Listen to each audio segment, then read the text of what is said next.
Our honored guest, whom we're about to surprise tonight, is known to all of you as one of the truly great and beloved stars of the theater, motion pictures, radio, and television. Pan the camera quickly, please. He's not coming through those doors because he's seated right there innocently watching our producer's monitor. Tonight, this is your life, Boris Karloff.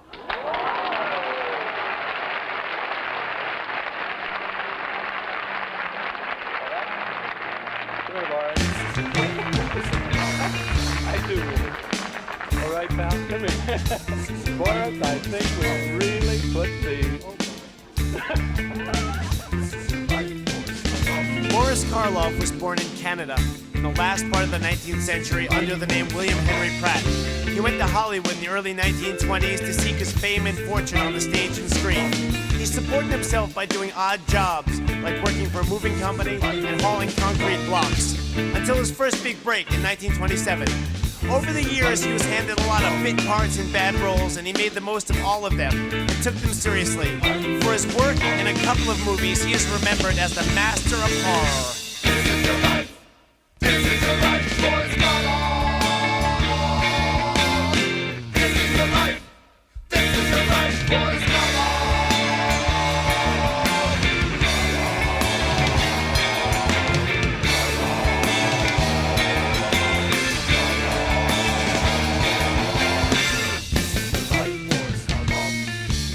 In 1931, Boris Karloff made a movie called Frankenstein, in which he played not the title role, but the role of the monster. Mary Shelley called her monster Adam, but the monster that Boris played was known simply as the monster. Ask any 10 school children to draw you a picture of the monster, and 9 of them, and probably 10, are going to draw you a picture of something with a flat head and bolts on its neck. The face that Boris wore for this movie is certainly an enduring image, but it is not an image of wickedness. It is an image of misunderstanding. The reason that the townspeople gathered themselves into an angry mob, armed themselves with pitchforks and lighted torches, and hunted him down and killed him was not that he was intrinsically evil. It was because they did not understand him.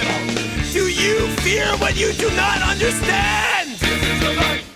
This is your life, Boris Karloff. This is your life. This is your life, Boris Karloff.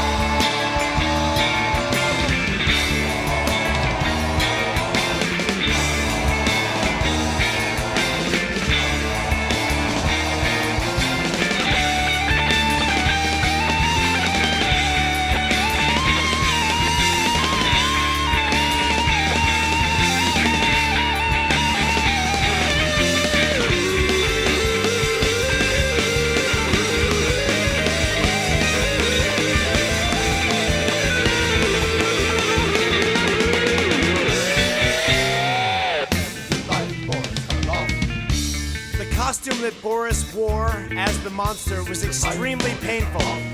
It was made of metal, leather, latex, and putty. It took hours to put on, and he wore it during all of his scenes. He did his own stunts. He was a consummate professional. There is a scene towards the end of the movie in which Boris carries his creator, played by the actor Colin Clive, on his back up a hill to where the creator will meet his fate. This scene, which appears on the screen for only a moment, was taken by one single, distant, stationary camera. But at the insistence of the director, James Whale, it was shot and reshot over and over again for reasons which are lost to history. 2 spinal fusions later, Boris was virtually a cripple. He spent many of the rest of the years of his life in a wheelchair, resting